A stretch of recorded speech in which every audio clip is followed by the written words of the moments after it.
I'm a free man. When I joined the synagogue church, I thought I have met a savior. But unfortunately for me, I didn't know I have started my journey into hell. I joined the evangelical class. My performances there took me to Ghana in the 1997 crusade. When I came back from Ghana crusade, the reports TB Joshua got about me and my performances there brought me closer to him.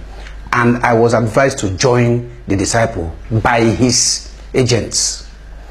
When I joined the disciples, I was surprised at what I met there.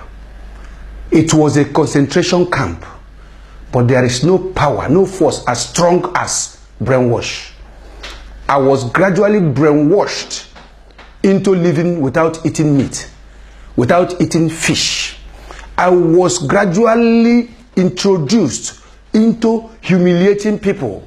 I was gradually introduced. In fact, imagine such instances like a lady is being accused of committing fornication, which were all lies.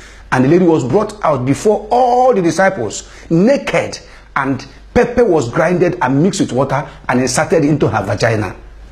She almost went mad.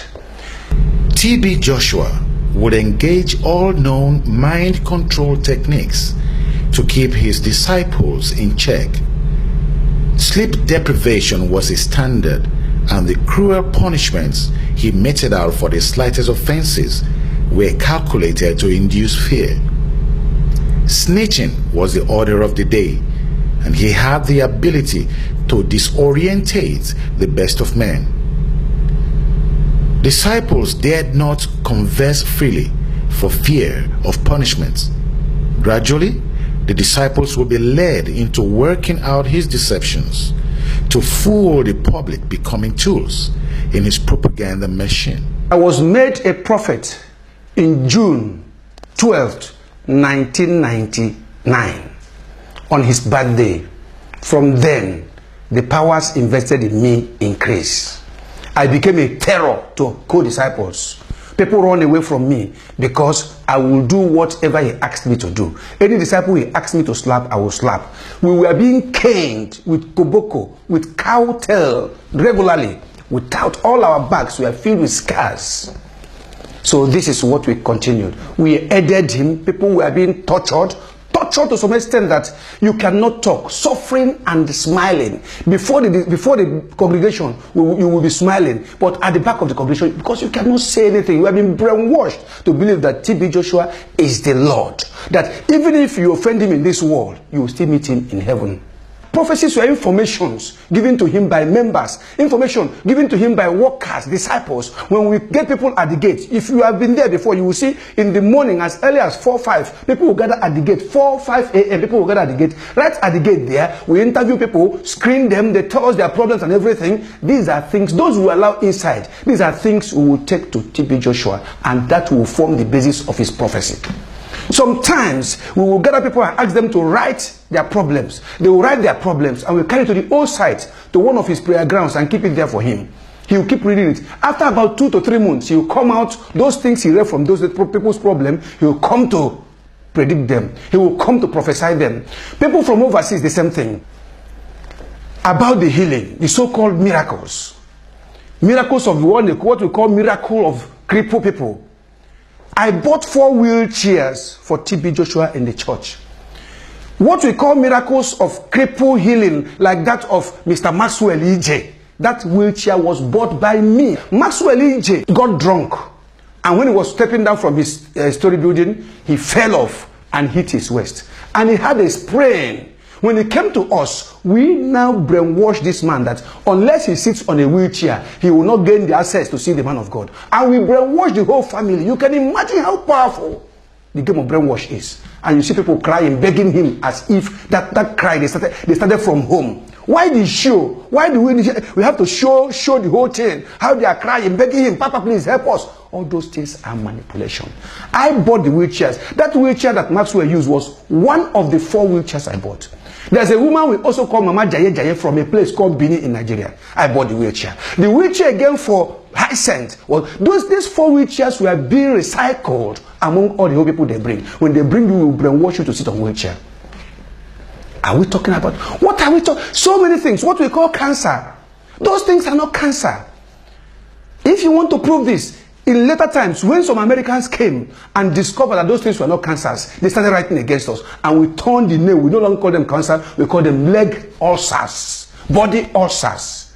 No longer cancer again. Those things you see we bring out there are wounds. Some of them are wounds sustained from bike driving. Some are accidents. Some are fire burns. Some are gunshots. Different kinds of things. And these things are fresh. Things that will heal with time. If you come to the emergency in the morning as early as 5:30, you will see that the main cancer people are being discharged at the gate and brought in those with fresh wounds. The things you call cancer of the breast is not cancer of the breast. They are mostly women nursing babies. That thing is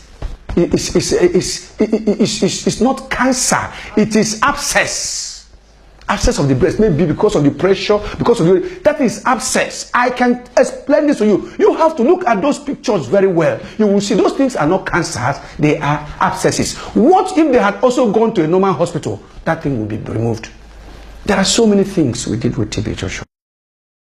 Disciples were not allowed contact with the outside world, and the only television sets tuned to public stations in the synagogue were in his office. Joshua has a morbid hatred for all genuine ministers of the gospel. He will deride, abuse, and curse ministers while watching their TV broadcasts. The ministers in Nigeria, big top ministers, David Oyedepo, the Redeemed Pastor, Pastor Adeboye, Michael Okonkwo, I've seen their pictures whereby he will ask the prayer warriors to put their pictures under his shoes.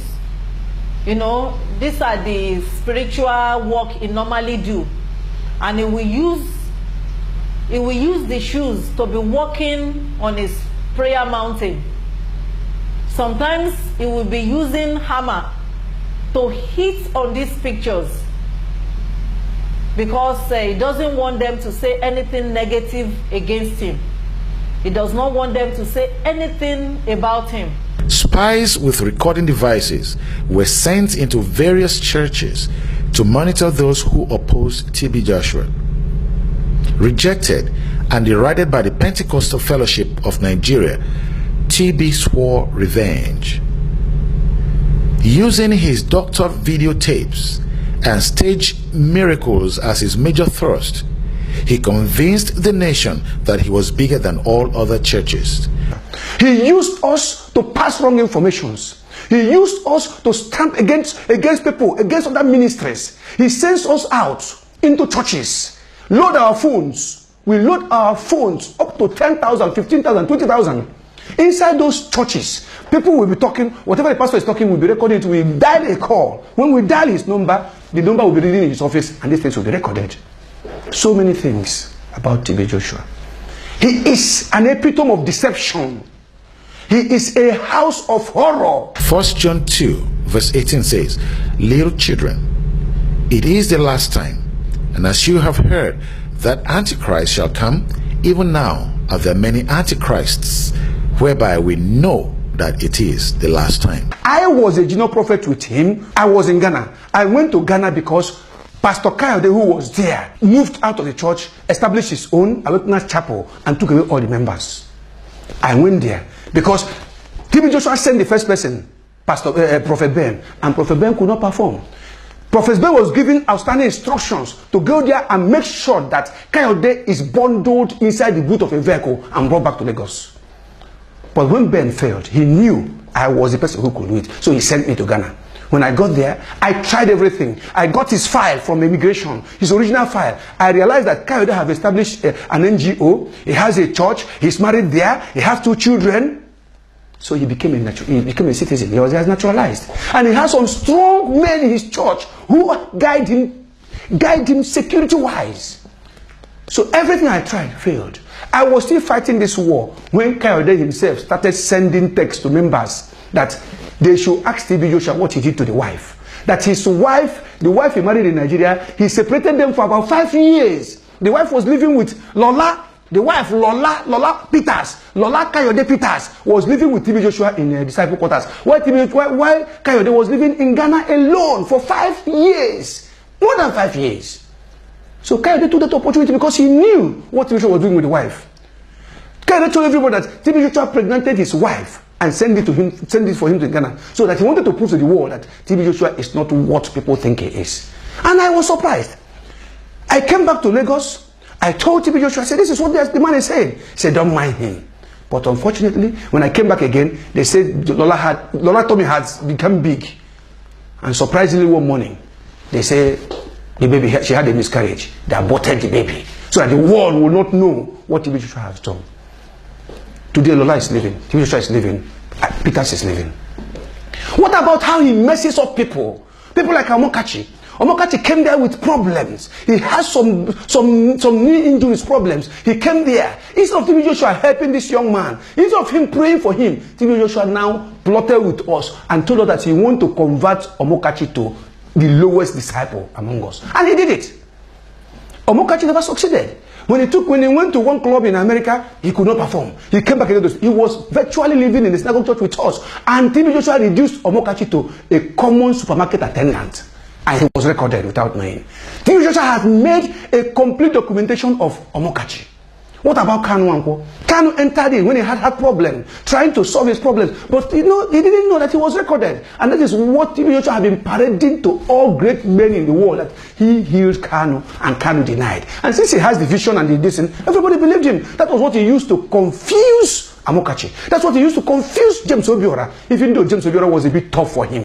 I joined the synagogue church at the age of 30. And by 41 to 42, I wanted to marry. And TB Joshua said over his dead body, I will not marry. I now said, okay.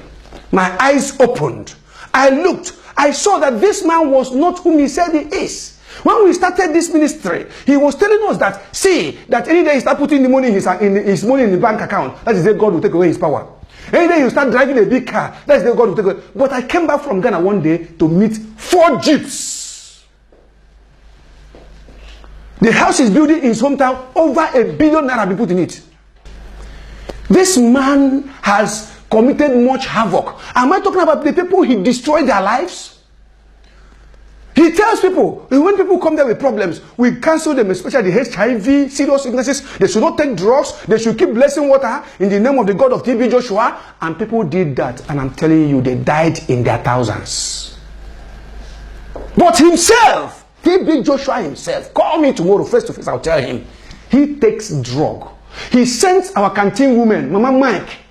She will go to a cotton market and buy herbs from herbalists. And we cook for him. He pours it. Mrs. Igodu will buy it. They will prepare it for him and put it in the fridge. He will be drinking it. What a deceitful life.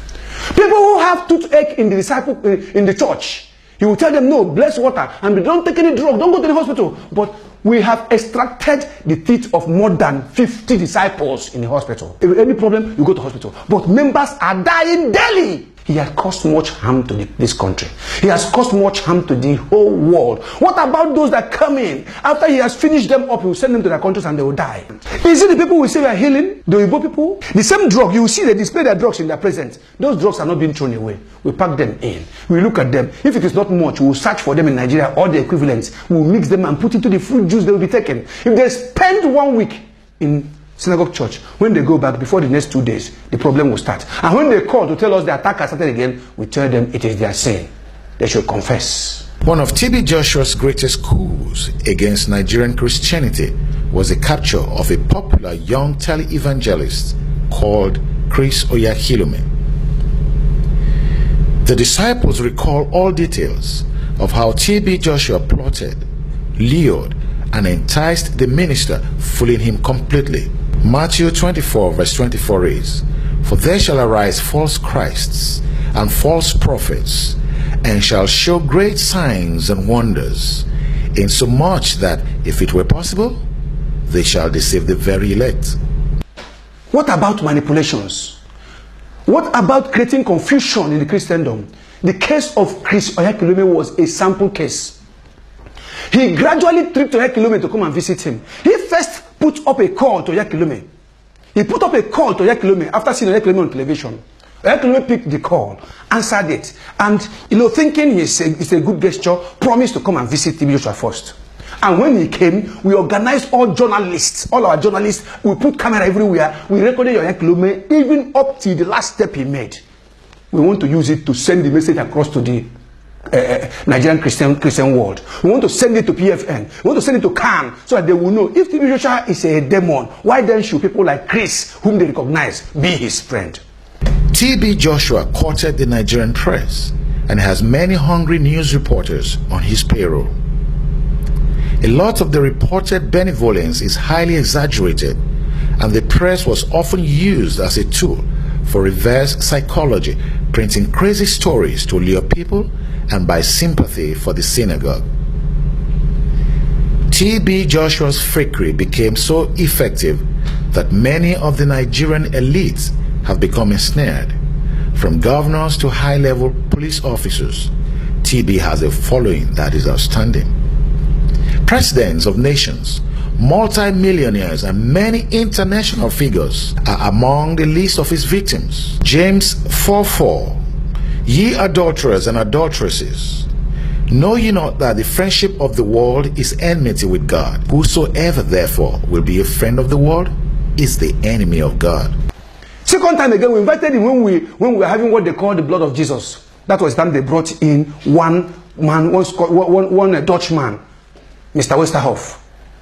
The man on chair, wheelchair, because of the multiple sclerosis he had. Not that this man cannot walk. This man could walk, but he could not walk and stand for a long. He could walk, but he could not walk for a long time. So that is why he decided to choose to sit on a wheelchair. And this man was never healed. He was still like that. What he walked in the church, and as if he was jumping, was exactly what he did before the first time he came to us.